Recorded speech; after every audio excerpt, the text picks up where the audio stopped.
हर गांव का दौरा किया है मैंने। 15 से ज्यादा गांव में कोई काम ही नहीं हुआ है। जहाँ पानी की टंकी लगे वहाँ पानी नहीं आ रहा, जहाँ बोरिंग हो रही वहाँ हैंडपंप नहीं है। क्या है ये सब? रागिनी मैम, मैंने आपको पहले ही बताया था, ये अभिनव भदौरिया सिर्फ नाम के ठेके लेता है, काम वाम कुछ करता है नहीं वो। फिर भी पिछले ऑफिसर ने उसकी पेमेंट रिलीज करवा दी। नमस्कार मैडम। अभिनव भदौरिया, कम इन। क्या मैडम, आपसे मिलने के लिए आधे घंटे से बैठा हुआ वेट कर रहा हूँ, कमाल है। वैसे जनता भी आपको दिए हुए प्रोजेक्ट्स का फायदा उठाने का वेट ही कर रही है, लेकिन देखो मैडम, मैं जानता हूँ इस प्रोजेक्ट की आप इंचार्ज लगी हुई है, लेकिन कुर्सी का एटीट्यूड मुझको मत दिखाना। अच्छा, देखो मैडम, मैं तुमसे इधर उधर की बात नहीं करूँगा, सीधी सीधी बात करूँगा। एक काम करता हूँ, तुम्हारी मिठाई को और मीठी कर देते हैं, या तुम बताओ कितना चाहिए? खड़ा हो, खड़ा हो, निकल यहाँ से। ये लो, मैं तो अपने पैरों पर खड़ा हो गया, लेकिन तुम अपनी सोचो। और हाँ, मुझे गिराने की कोशिश मत करना, वरना जो मिल रहा है ना वो भी नहीं मिलेगा।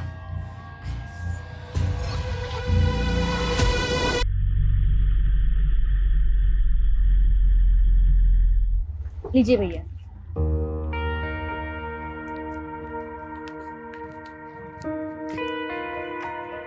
मम्मी शॉपिंग की है? हाँ, अंदर चलो दिखाती हूँ। बहू, आज फिर से फालतू खर्चा कर रही? कमाती है तो इसका मतलब सब उड़ाती रहेगी? अरे माँ जी, सरकारी नौकरी है देवरानी की, अब ऊपर की कमाई ऐसे ही तो उड़ाएगी। बस करो भाभी, और कितने ताने मारोगी आप? खबरदार, जो बड़ी बहू को कुछ कहा तो। घर का सारा काम यही करती है, तू नहीं। तू क्या करती है? सुबह उठती है, सजती है, संवरती है और निकल जाती है घर से। घर के कामों से तो तुझे कुछ लेना देना नहीं है। माँ जी, मुझे अपना परिवार चलाना आता है, और भाभी मैं अपनी जॉब भी ना बहुत ईमानदारी से करती हूँ। आप लोगों के मशवरे की मुझे जरूरत नहीं है। रागिनी, ऐसे बदतमीजी से बात करोगी माँ से? चलो माफी मांगो। रागिनी, मैंने कहा माफी मांगो माँ से। मैं तो माफी मांग लूंगी, लेकिन थोड़ी नसीहत अपनी माँ और भाभी को भी दो कि मुझसे रोज ऐसे ना पेश आया करे। आई एम सॉरी।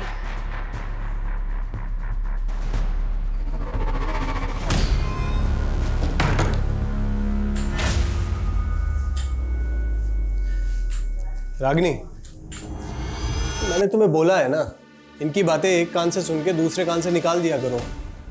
मुझे आपकी तरह दिखावा करना नहीं आता है, मैं और नहीं रह सकती यहाँ पे। अच्छा, तो फिर बहस करोगी? आप अपनी मर्जी मुझ पर नहीं थोप सकते हैं। मेरे पेरेंट्स का घर है इंदौर में, खाली पड़ा है। आप चाहे तो मेरे और राहुल के साथ वहाँ शिफ्ट हो सकते हैं। अच्छा, ताकि लोग कहें अपना पुश्तैनी घर छोड़कर अपनी बीवी के घर में शिफ्ट हो गया। आपको अपनी ईगो प्यारी है तो मुझे भी अपनी सेल्फ रेस्पेक्ट की परवाह है। मुझसे बर्दाश्त नहीं होती रोज रोज की चिक चिक। मैं तो तुमसे तरीके से बात कर रहा हूँ, तुम तेवर दिखा रही हो। तेवर मैं दिखा रही हूँ, तेवर आप दिखा रहे हो। Mummy juice.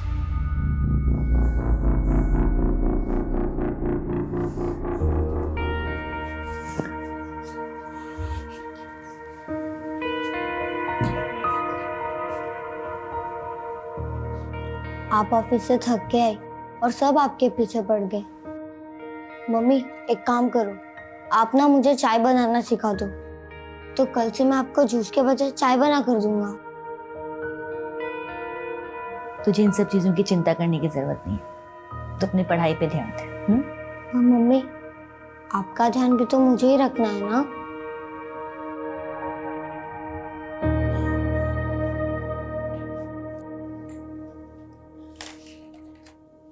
बहू, पहले इस मैडम को खाना लगा दो। रसोई में काम तो उसे करना नहीं है, कम से कम खाना तो पहले खा ले। बस कीजिए माँ जी, और कितने ताने मारेंगी आप? हद होती है तानों की भी। सुबह आपको टाइम पे नाश्ता इसलिए मिल जाता है क्योंकि मैं सुबह ऑफिस जाने से पहले बना के जाती हूँ, आपकी बड़ी बहू नहीं। क्या बात है रागिनी, वाह, इतनी अकड़ लाती कहां से है तू? हाँ? राहुल उठो, यहाँ बैठे रहोगे तो तुम्हारे संस्कार भी खत्म हो जाएंगे। ये में शर्म लिया सब भूल गया क्या है? अपने भाई की बीवी का हाथ पकड़ेगा तू? और क्या गलत कह रही है वो? सही तो कह रही है कि तेरी इन हरकतों का मेरे पोते के ऊपर क्या असर पड़ेगा? यही तो हमने कमी रह गई माँ। मैंने और सुधा ने तुम्हें पोता नहीं दिया ना, और इसीलिए हमारे पूजनीय स्वर्गीय पिताजी ने भी सारा काम धंधा रंजीत को दे दिया है। मेरा छोटा भाई है। तुम राहुल को लेके अंदर जाओ, इनकी मती मारी गई। कोई नहीं जाएगा कहीं पे, आज सब इसके सामने फैसला होगा। अरे इसे भी तो पता चलना चाहिए कि तुमने इससे शादी पैसों के लिए की है। 4 पैसे कमा कर लाती है इसलिए बीवी बना कर रखा है, वरना तुझसे सब कमीना नीच इंसान इसे भी बेच खाए। क्या तुम अपनी औकात में रहो?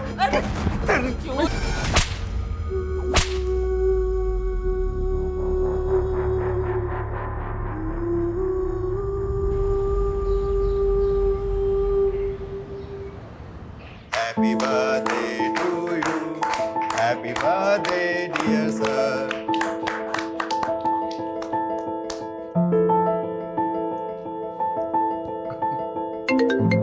Excuse me.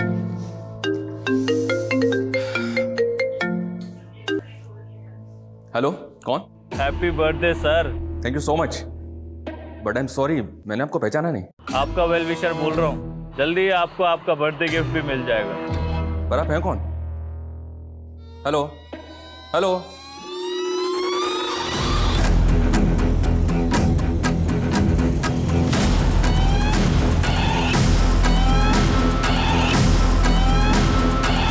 सर, आपके के साथ क्या प्लान है sir?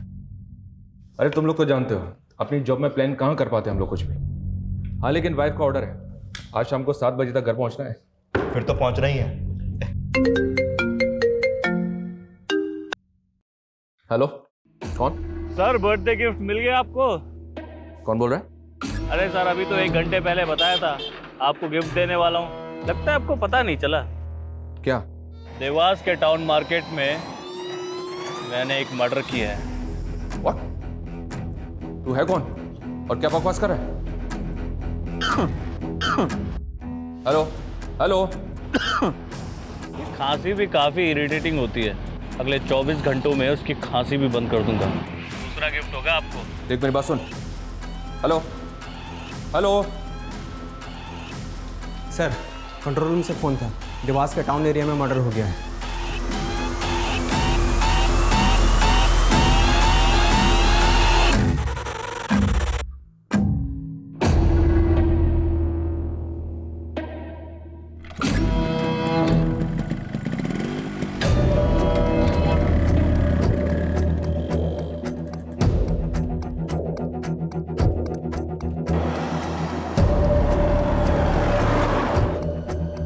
The number you are trying to call is out of coverage area. Phone बंद कर लिया उसने अपना। सर आखिर कौन होगा वो जो मर्डर करके आपको कॉल कर रहा है? नहीं सर, मुझे तो पता ही नहीं चला कहाँ से गोली चली। तो आप तीनों साथ में नहीं थे? नहीं सर, वो ऑफिस से आई थी, वो हमारा यहाँ पे वेट कर रही थी। हम सब साथ मिलके शॉपिंग पर जाने वाले थे। रागिनी काम क्या करती है? सर वो एक गवर्नमेंट सर्वेंट थी, DCOP ऑफिसर। सर यहाँ कई विटनेस का कहना है कि शूटर बाइक पे था और उसने हेलमेट पहना हुआ था। बाइक और हेलमेट रेड कलर का था और वाइट कलर की शर्ट पहनी हुई थी उसने। आसपास चेक करो कितने CCTV लगे, सबकी फुटेज निकलवाओ। Okay sir. सर इसने तो फेक नंबर प्लेट लगा रखी है बाइक पे, और जिस नंबर से इसने मुझे कॉल किया था वो नंबर भी फेक ID पे ऑब्टेन किया गया था। मेरे पर्सनल नंबर पे कॉल करके मुझे चैलेंज दे रहा था, बोल रहा था कि उसको पकड़ के दिखाओ। मतलब ये आपको पहले से जानता था? आपका पर्सनल नंबर इसके पास कैसे आया? I don't have any clue, लेकिन अजीब बात है, मेरा फ़ोन कॉल रिकॉर्डिंग मोड पे रहता है। मैंने इसकी रिकॉर्डिंग नहीं सुनी, लेकिन इसकी आवाज़ सुनने के बाद भी मुझे समझ में नहीं आ रहा कि होगा कौन।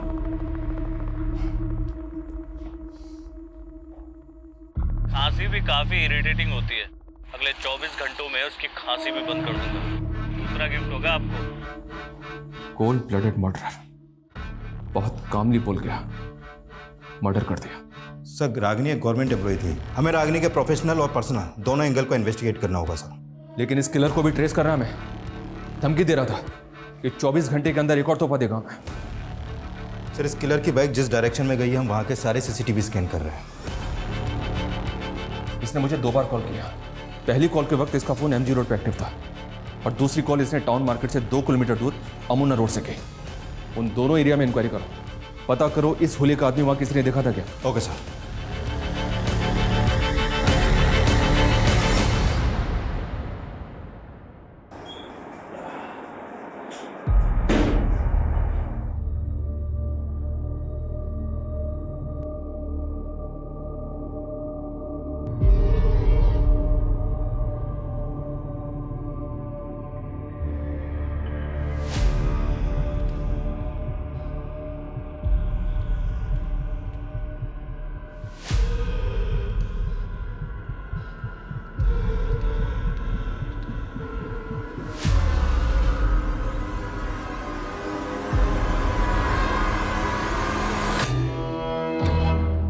था वो? एक लाचार औरत ने किसी का क्या बिगाड़ा था जो उसको मार दिया? सरकारी नौकर थी वो, कहीं किसी गलत लोगों से झगड़ा तो नहीं मोल ले लिया था? सुधा, क्या फालतू की बात कर रहे हो तुम लोग? रंजीत, हिम्मत से काम ले तो। हाँ, आपको बहुत पड़ी है मेरी। रागनी की भी यहाँ किसी को नहीं पड़ी थी। अब सब उसके दुश्मन हैं। मेरे बच्चे से उसकी माँ छीन ली। रागिनी का मर्डर कल दिन में हुआ था, उस वक्त तो उन्हें ऑफिस में होना चाहिए था। सर यही बात तो मुझे भी अजीब लग रही है। वो कभी छुट्टी नहीं लेती थी, लेकिन अचानक से उनको एक फ़ोन आया और वो हाफ डे लेकर चली गई। हेलो रंजीत, मैं बिजी हूँ, बाद में बात करती हूँ। नो, मैं हाफ डे नहीं ले सकती हूँ। तुम्हें क्या लगता है किसने मारा होगा उसे? किसी पे शक तुम्हें? गारंटी के साथ तो नहीं कह सकता, लेकिन कॉन्ट्रैक्टर अभिनव भदौरिया है ना, उस पर इंक्वायरी बिठाई थी मैम ने। सर वो आदमी जितना घपलेबाज है ना, उससे ज़्यादा टेढ़ा है। देख सुन मेरी बात, रागनी ने जो रिपोर्ट मेरे खिलाफ बनाई है उसको गायब करके जला दे। वो रिपोर्ट डीएम तक नहीं पहुंचनी चाहिए, समझा? हाँ, एक मिनट रुक,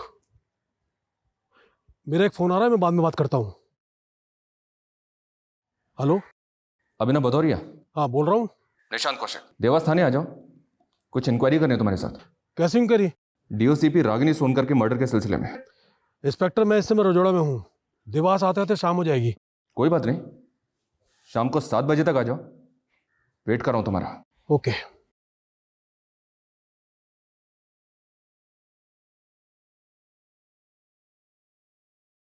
इंक्वायरी? कैसी इंक्वायरी? डीओसीपी रागिनी सोनकर के मर्डर के सिलसिले में। इंस्पेक्टर, मैं इस समय रजोड़ा में हूँ, देवास आते आते शाम हो जाएगी।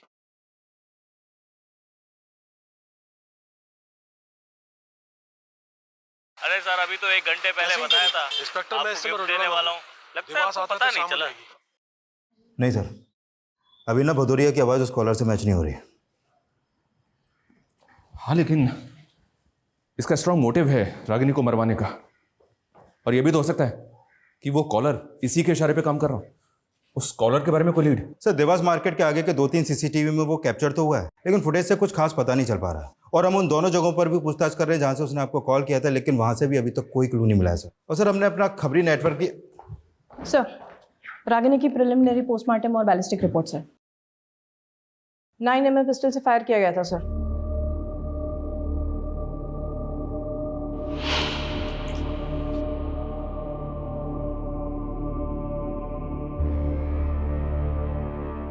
बेटा, मैंने दवाई खा ली है।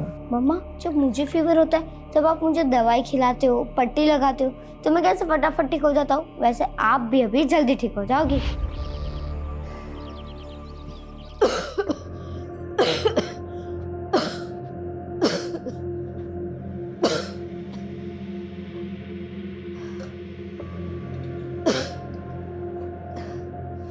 माँ जी, आपको टीबी है, आप क्यों चीजों को हाथ लगा देती हैं?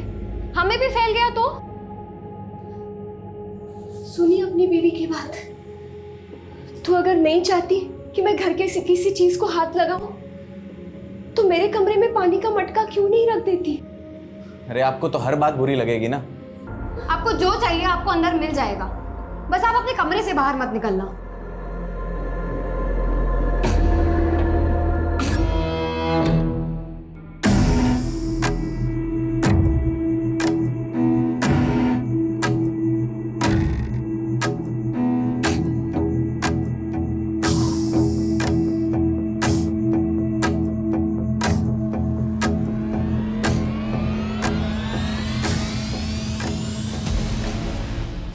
इंस्पेक्टर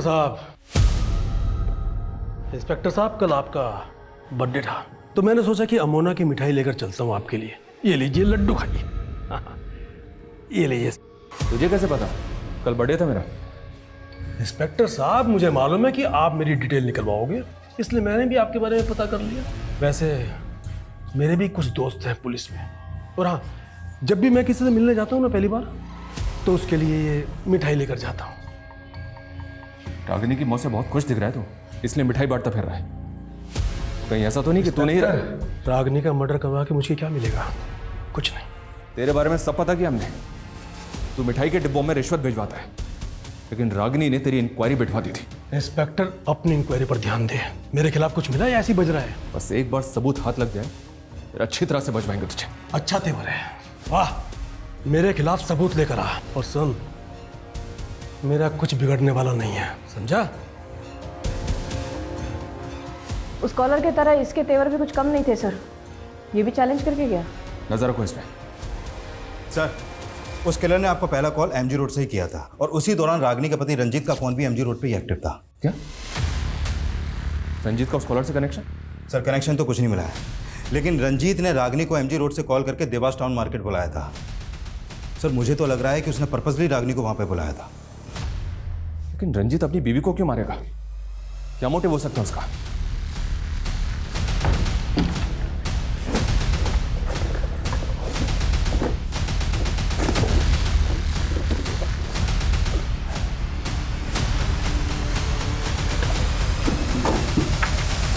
रागिनी, जब से तुम्हारे माँ बाप गुजरे हैं तब से तुम्हारा घर बंद ही तो पड़ा है। फालतू में किसी ने कब्जा वब्जा कर लिया तो पछताओगी। अरे अच्छा खासा बाहर मिला है, बेच बाच के खत्म करो ना।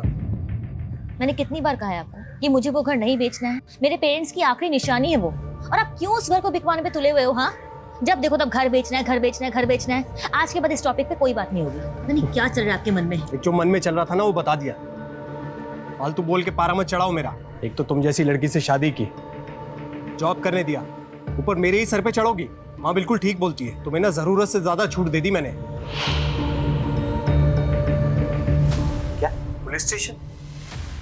नहीं सर, रंजीत की आवाज भी मैच नहीं कर रही उस कॉलर की आवाज से। सर, रंजीत आ गया। सर, मैंने वहाँ रागिनी को हाफ डे लेकर मार्केट में मिलने के लिए बुलाया, तो आप कुछ भी बोलेंगे?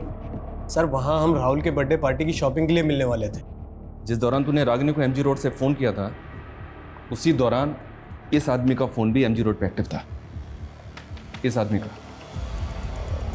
एमजी रोड पे तू मिला था इस आदमी से? नहीं सर, मैं क्यों मिलूंगा? मैं तो इसे जानता तक नहीं। देख रंजीत, तू जितना ज्यादा हमें घुमाएगा ना, उतनी ज्यादा तकलीफ होगी तुझे बाद में। सर, आपको क्या लगता है मेरी बीवी को मैंने ही मरवाया है? तो कौन होगा ये आदमी जो बाइक पे बैठा हुआ है? क्या एमजी रोड पे तुमने किसी ऐसे आदमी को देखा था जो इस बाइक पे बैठा हुआ था? या ऐसे किसी आदमी को जानते हो जिसके पास ये बाइक है?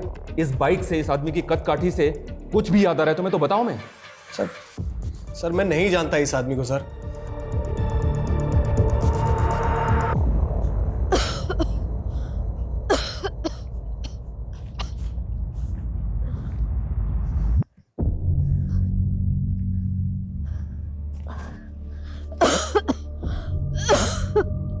हे भगवान, मैं हार गई इस जीवन से। खुशी मेरे नसीब में नहीं तो कम से कम मुझे मौत ही दे दे। भले ही रंजीत की आवाज उस कॉलर से नहीं मिलती, लेकिन इत्तेफाक नहीं हो सकता कि जिस एरिया से उस कॉलर ने मुझे पहला कॉल किया था, उसी एरिया में रंजीत भी था। ये रंजीत घुमा रहा है मैं। सर, अगर रंजीत के मोटिव पे जाए तो उसकी पत्नी रागिनी एक रिच फैमिली से बिलोंग करती थी, माँ बाप की इकलौती बेटी थी, और उनके जाने के बाद इंदौर का घर रागिनी का होने वाला था, जो अब रागिनी के बाद रंजीत का हो जाएगा। हाँ, लेकिन हेलो, कौन? आपका एक और गिफ्ट तैयार है सर। अमोना के सिमर गांव में जो इच्छापूर्ति पेड़ है ना, वहाँ एक और मर्डर कर दिया मैंने। देख, तू जो भी है, तू बचेगा नहीं मुझसे। अरे चिल्लाओ मत सर। एक तो आप सिर्फ चिल्ला सकते हो, मुझे पकड़ नहीं सकते। तरस आता है मुझे आपकी लाचारी पे। तेरे तो मैं काम डाउन सर। अगला मर्डर भी प्लान कर लिया है मैंने, लेकिन आप ना दिमाग पे ज़्यादा जोर मत दो। क्या है कि उससे बीपी हाई हो जाता है, और हाई बीपी से आंखें भी खराब हो सकती हैं, और मैं नहीं चाहता मेरी वजह से आपकी आंखों में चश्मा लगे। इसलिए चुपचाप अमोना जाइए और अपना तोहफा कबूल कीजिए। बाय। हेलो हेलो, अमोना जाना है मैं। उसने कहा कि अमोना के सिमोर गांव में उसने एक और मर्डर किया है। क्या? उसने अगला मर्डर भी प्लान कर लिया, ये भी बोला उसने। पता नहीं और कौन कौन है जिसको वो टारगेट करने वाला है। ऐसे number 5, my favourite food. I am very foodie. I love to eat. My mother cooks very dishes for me. But my favourite is chole bhature. अरे छोले भटूरे तो हिंदी में होता है, अंग्रेजी में हिंदी क्यों घुसा रही है? माँ, छोले भटूरे को अंग्रेजी में भी छोले भटूरे ही बोलते हैं। अच्छा।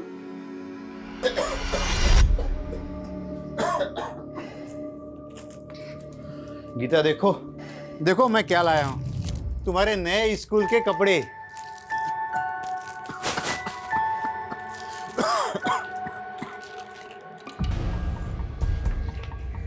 उसने पहला मर्डर किया एक बिजी मार्केट में और दूसरा मर्डर किया इस सुनसान जगह पे। यस सर, पहले विक्टिम को शूट किया गया। दोनों का कातिल एक है तो पॉसिबल है कि रागिनी और मंजू ये दोनों एक दूसरे को जानते हो। नहीं सर, हम किसी रागिनी को नहीं जानते और माँ ने भी कभी किसी रागिनी का जिक्र नहीं किया। इस आदमी को गौर से देखें, हमें शक है कि इसी ने आपकी मदर को मारा है। इसका चेहरा तो नहीं दिख रहा है, लेकिन क्या आप किसी ऐसे आदमी को जानते हैं जो ऐसी बाइक चलाता हो, जो इसी कद का टिका हो? नहीं सर, कुछ समझ नहीं आ रहा है इसमें। किसी पे शक, कोई दुश्मनी वगैरह कुछ भी? सर माँ की किसी से क्यों ही दुश्मनी होगी, वो तो एक बीमार औरत थी। इसीलिए हम उन्हें कहीं जाने भी नहीं देते थे। बस कभी कभी अपना मन बहलाने के लिए और माथा टेकने के लिए वो यहाँ आ जाती थी। ये अचानक क्या होगा मोहन भाई साहब को? डॉक्टर बोल रहे हैं सीमेंट फैक्ट्री में काम करने की वजह से उन्हें बहुत बड़ी बीमारी हो गई। इलाज के लिए 5 लाख रुपए मांग रहे हैं अस्पताल वाले। तो सीमेंट के फैक्ट्री के मालिक से बोलो कि वो कोई मदद करे। बोला था, उसने तो 30,000 रुपए हाथ में पकड़ा दिए। अब तो कुछ सुनने को तैयार ही नहीं है। अब तुम ही मदद करो ना मेरी। अभी मेरी कहाँ औकात है लाखों तक। अब मैं यहाँ वहां से जुगाड़ करके 20-25 हजार की मदद कर सकता हूँ। सर, अब इस बार उसने वो कॉल अमोना के समोर गांव से ही किया था। देवास से अमोना तकरीबन 7 किलोमीटर ही दूर है, मतलब वो आसपास के ही किसी एरिया का होगा। हो सकता है, और हो सकता है कि इस बार भी वो फेक नंबर प्लेट वाली बाइक या फिर कोई दूसरा व्हीकल आया। सर, हम अमोना से देवास के बीच में जितने भी सिग्नल्स हैं वहाँ के सारे सीसीटीवी चेक कर रहे हैं। हाँ, लेकिन हमें ये कैसे समझ में आएगा कि उस किलर का अगला टारगेट कौन होगा, कौन से एरिया का होगा? उसने दोनों दफा औरतों को ही टारगेट किया है, एक तरफ रागिनी और दूसरी तरफ टीबी की पेशेंट, वो बुजुर्ग औरत। वो ऐसे ही लोगों को क्यों मार रहा है, क्या मोटिव है उसका? और सर, इधर मंजू और रागिनी का भी कोई कनेक्शन नहीं मिला अभी तक। रागिनी की फैमिली ने भी मंजू को आइडेंटिफाई नहीं किया।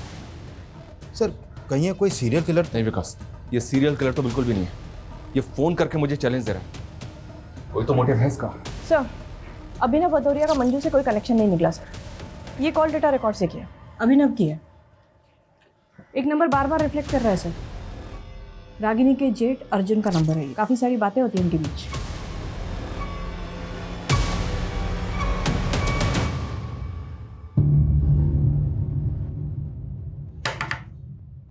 गीता, माँ कहाँ है?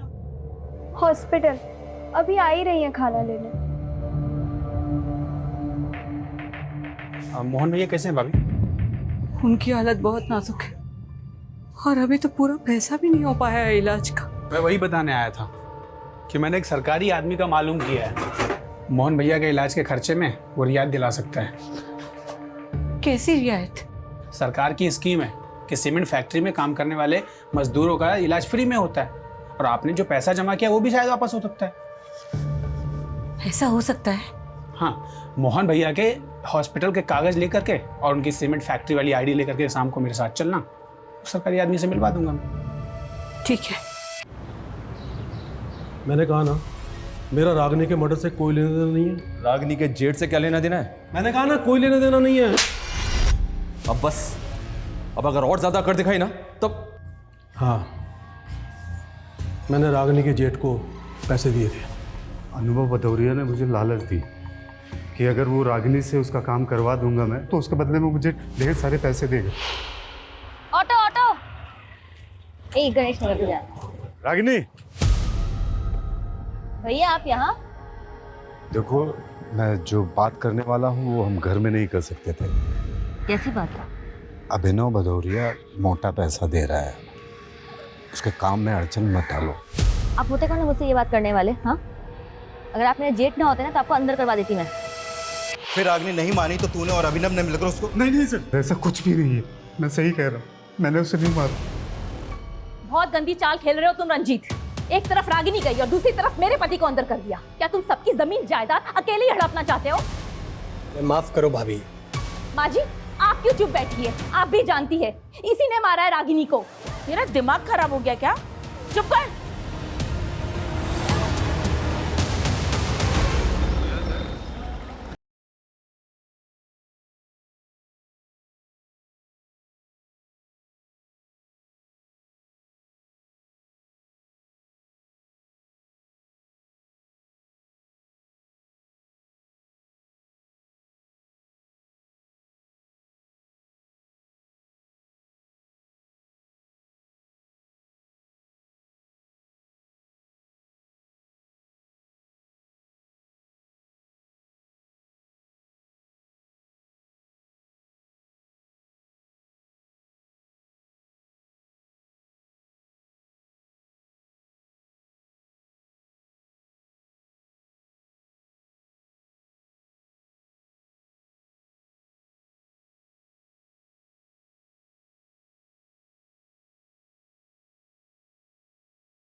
हाँ जी पंडित जी नमस्कार। पंडित जी अपने बेटे विक्रम की बरसी पर पूजा रखवाना चाहता हूँ, आपसे आके मिल सकता हूँ? जी जी नमस्कार।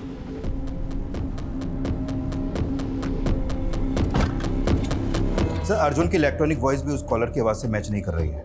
अभिनव, अर्जुन और रंजीत ये तीनों सस्पेक्ट हैं और इन तीनों का उस कॉलर से कोई कनेक्शन नहीं मिल पा रहा है। मंजू जी का भी कोई खास कनेक्शन नहीं मिल रहा सर। उनके पड़ोसियों ने बताया कि बेटे और बहू का मंजू जी की तरफ कोई खास बर्ताव नहीं था सर। वो अक्सर बीमार रहती थी और ये लोग उसकी बीमारी से परेशान थे। हाँ लेकिन ऐसा भी तो नहीं लग रहा है कि कुछ सुपारी किलर होगा। इसका कोई ना कोई मकसद जरूर है।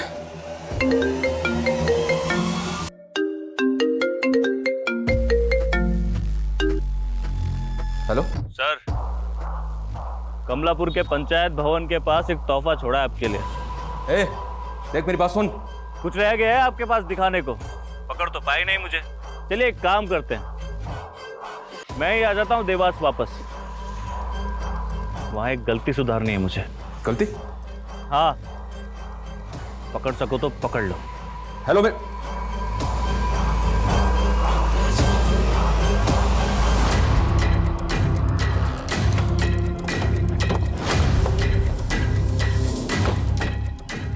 आसपास सर्च करो। सर यहाँ पे मर्डर हुआ है? लग नहीं रहा है मुझे।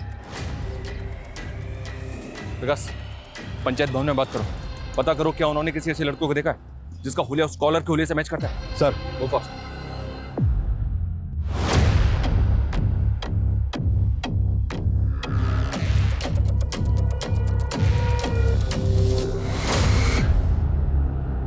सर लाश यहाँ पड़ी है।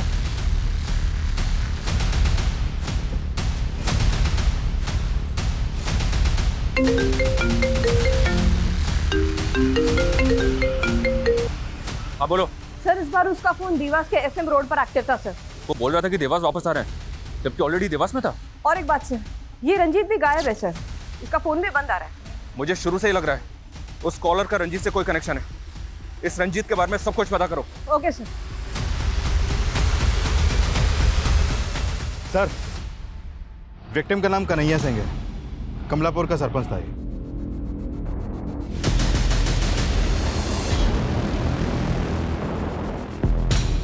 मैडम ये क्या कर रही हैं आप? हमें अपना काम करने दीजिए, और अगर आप रंजीत के बारे में कुछ भी जानती हैं तो मुझे अभी के अभी बताइए। मैडम हमने बोला ना हमें कुछ नहीं पता। मैडम जी एक मिनट, ये देखिए इतने सारे प्रॉपर्टी के पेपर हैं, सब में नाम अलग अलग हैं।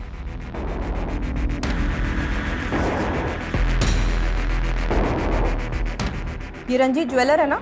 जी। तो इतने सारे लोगों के प्रॉपर्टी के पेपर्स इसके कमरे में क्या कर रहे हैं? मैडम हमारा ये पुश्तैनी काम है। लोगों के गहने और उनकी प्रॉपर्टी गिरवी रख के हम उन्हें ब्याज में पैसा देते हैं। ये रागिनी के पेरेंट्स के प्रॉपर्टी के पेपर्स, रंजीत के पास ये भी गिरवी पड़े थे? नहीं, ऐसा कुछ नहीं है। सब झूठ बोल रही है माँ जी रंजीत के बारे में। उसी ने मरवाया है रागिनी को और मेरे पति को फंसा दिया। मैडम जी आप रंजीत के बेटे राहुल से पूछो, वो आपको बताएगा कि कैसे रंजीत प्रॉपर्टी के लिए रागिनी से झगड़ता था।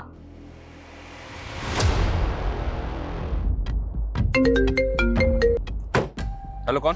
सर मैंने देवास के एसएम रोड पे अपना काम खत्म कर लिया है, आप आए नहीं पकड़ने? रागिनी, मंजू का नहीं आ, इनको क्यों मारा तूने? ये सब के सब एक ही माला से बंधे हुए हैं और इस माला का आखिरी फूल भी जल्दी मुरझा जाएगा। हेलो हेलो सर, देवास के एसएम रोड पर रंजीत की लाश मिली है। रागिनी की तरह रंजीत को भी शूट कर दिया। सर, अगर किलर को रंजीत को भी मारना था तो वो उसे रागिनी के साथ भी मार सकता था। तो कुछ समझ में नहीं आ रहा कि वो कौन सा गेम खेल रहा है। उसने बोला था दोबारा देवास आ रहा है गलती सुधारने, और रंजीत का मर्डर। इसका क्या मतलब कि वो पहले ही रंजीत को मारना चाहता था लेकिन गलती से गोली रागिनी को लग गई? इसने हर हत्या के बाद मुझे कॉल करके कुछ ना कुछ ऐसा बोला है जो इसके अगले टारगेट से कनेक्टेड था। एक मिनट,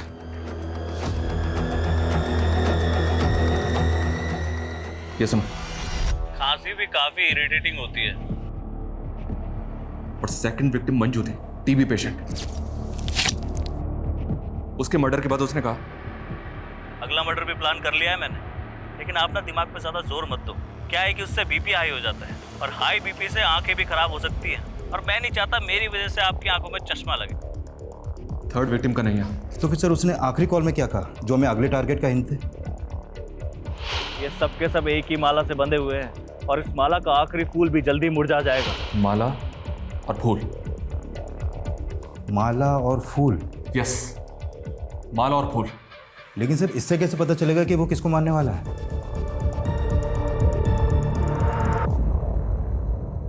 माँ, हाँ, मैंने भगवान से प्रे किया है, पापा जल्दी ठीक हो जाएंगे। हाँ। हेलो, हाँ डॉक्टर साहब, मैं खाना लेके आ ही रही हूँ अस्पताल। क्या? अरे क्या हुआ माँ? पापा ठीक है ना?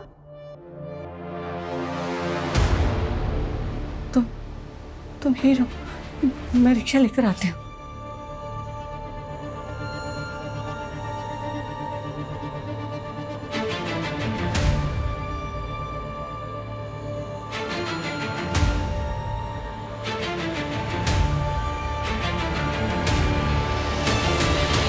सर, किलर ने अभी तक हमें 5 बार कॉल किया और हर बार अलग अलग फेक आईडी का सिम यूज़ किया। लेकिन सर उसने जहाँ से भी कॉल किया वहाँ पे कोई सीसीटीवी है ही नहीं, कोई क्लू नहीं मिल रहा उसको लोकेट करने के लिए। सर हमें तो ये भी नहीं मालूम कि वो अगला कॉल कहाँ से और किस नंबर से करेगा। देवास से अमोना, अमोना से कमलापुर और वापस देवास। वो इसी त्रिकोण में घूम रहा है। उसका अगला टारगेट भी इसी त्रिकोण के सराउंडिंग में होगा। इस त्रिकोण में पेट्रोलिंग बहुत टाइट होनी चाहिए विकास। और हाँ, मेरा फोन भी सर्विलेंस पे डालो। वो जैसे ही मुझे कॉल करेगा कंट्रोल रूम उसकी लोकेशन को ट्रेस करके पेट्रोलिंग टीम को अलर्ट भेजेगी तुरंत। इस बार कैसे भी करके हमें इसको पकड़ना है। सर, मैं रंजीत का बैकग्राउंड चेक कर रही थी सर, तब मुझे एक कनेक्शन मिला मंजू के वाया। कैसा कनेक्शन? सर, रंजीत के घर में बहुत सारे प्रॉपर्टी के पेपर्स थे, जिसमें से ये प्रॉपर्टी का पेपर है मोहन कुमार के नाम का। मोहन कुमार ने अपना घर गिरवी रखा था रंजीत के पास सर। उसके बाद उसने धोखे से इस पर हड़प दिया सर। ये फोटो आइडेंटिफाई की है मंजू के बेटे के थ्रू, मोहन कुमार। सर, मोहन माँ का दूर का रिश्तेदार था और उसने माँ को मुसीबत के समय 2 लाख रुपए भी उधार दिए थे। लेकिन जब मोहन बीमार पड़ा तो माँ उसकी पत्नी पूनम की मदद नहीं कर पाई थी। पूनम, मैं बहुत शर्मिंदा हूँ। अभी मेरे पास सिर्फ 10,000 रुपये ही है, इससे ज़्यादा मैं कुछ नहीं कर सकती। फिर मालूम चला कि मोहन की डेथ हो गई है और उनका घर जो साहूकार के पास गिरवी था वो साहूकार ने हड़प लिया और उसकी पत्नी और उसकी बेटी को घर से निकाल दिया। दोनों बेघर हो गए थे सर। तो मोहन की बीवी और बेटी आजकल कहाँ है? सर, सुनने में आया था कि पूनम ने अपनी बेटी को किसी अनाथ आश्रम में डाल दिया था और उसके बाद वो वहाँ से कहीं चली गई थी। पता नहीं कहाँ होगी बेचारी।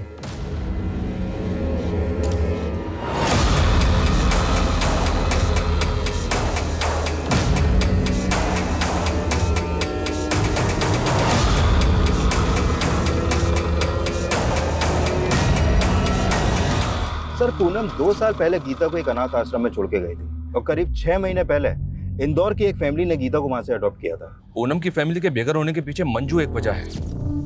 क्योंकि उसने पूनम को 2 लाख रुपए नहीं दिए थे। वहीं रंजीत ने उनका घर गिरवी रख लिया था। लेकिन कन्हैया का इस फैमिली से क्या कनेक्शन होगा? कन्हैया का तो कोई कनेक्शन नहीं मिला, लेकिन हाँ, किलर का पूनम की फैमिली से कोई ना कोई कनेक्शन जरूर हो सकता है।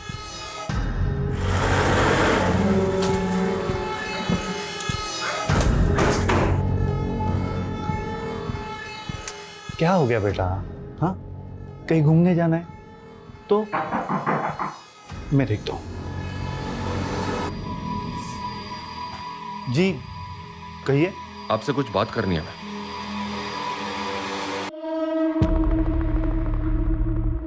सर, गीता हमारे साथ पिछले 6 महीने से रह रही है, लेकिन अभी तक अपनी माँ को नहीं भूल पाई है। गीता बेटा, तुम्हारी माँ ने तुम्हें अनाथाश्रम में छोड़ा था, क्या तुम्हें याद है उन्होंने जाने से पहले तुमसे क्या कहा था?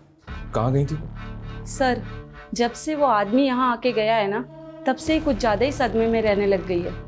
कौन आदमी? गीता, क्यों मैं? कौन हो तुम? क्या? एक मिनट। क्या 1 मिनट? अरे किसी के घर में घुस क्या? गीता, अरे बेटा तो ठीक है ना? कब से ढूंढा था मैं तुझे। चल।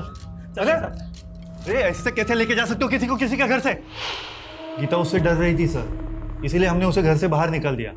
फिर बाद में गीता ने कहा कि वो उसका मामा लगता था। कौन मामा है? ये कहाँ रहता तुम्हारा मामा? मालूम नहीं, मामा गंदा है।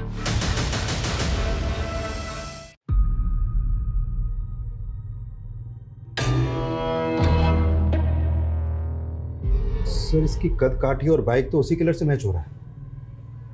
दिक्कत वैसे ही लग रहा है, शायद मैं इससे पहले भी मिला हूं। ये वही किलर है और इसका अगला टारगेट माला और फूल से कनेक्टेड है। माला और फूल? गीता बेटा, क्या तुम किसी ऐसे आदमी को जानती हो जो माला और फूल से कनेक्टेड है?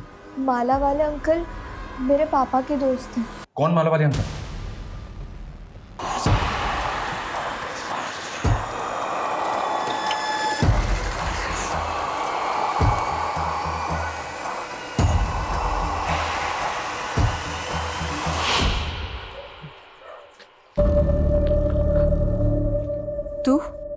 दीदी, मेरी बात का भरोसा करो। जेल से निकलते वक्त मैंने कसम खाई थी आज के बाद कोई गलत काम नहीं करूंगा। तूने हमेशा हमें बदनामी ही दी है। तेरी वजह से बाबा का सर झुक गया, उन्होंने आत्महत्या कर ली और मैंने उसी समय से सोच लिया था कि तुझसे अभी कोई रिश्ता नहीं रखना मुझे।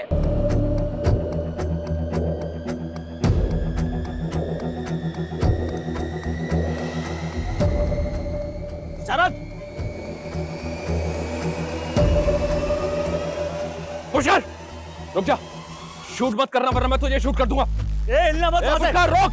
आप लोग दूर रहिए सर, आप लोग को कुछ नहीं पता। पुष्कर, हमें सब पता है। देख मेरी बात सुन, मैं जानता हूं तू ये सब क्यों कर रहा है। तेरी बहन के साथ जो कुछ भी हुआ है तू उसका बदला ले रहा है। देख, मैं ये भी जानता हूं तेरे बारे में, एक टाइम ऐसा था तू भी इस जुर्म की दुनिया से बाहर आना चाहता था। पुष्कर, ये गन मुझे दे दे। पुष्कर, मैं कहता हूं रुक जा। पुष्कर, लेकर जाओ इसे।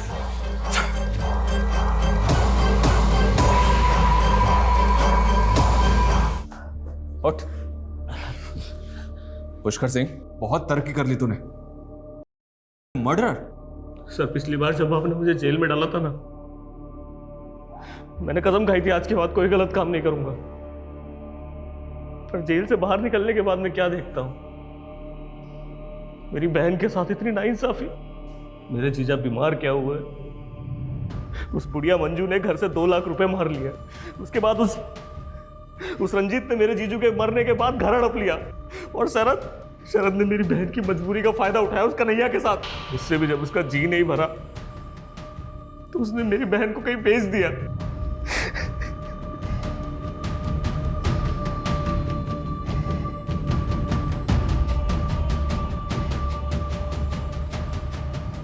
मुझे बेहद अफसोस है इस बात का कि जो लड़का रिहा होकर यह सोच रहा था कि वो दोबारा क्राइम नहीं करेगा, अब उसी के खिलाफ मुझे एक लंबी चौड़ी चार्जशीट तैयार करनी पड़े।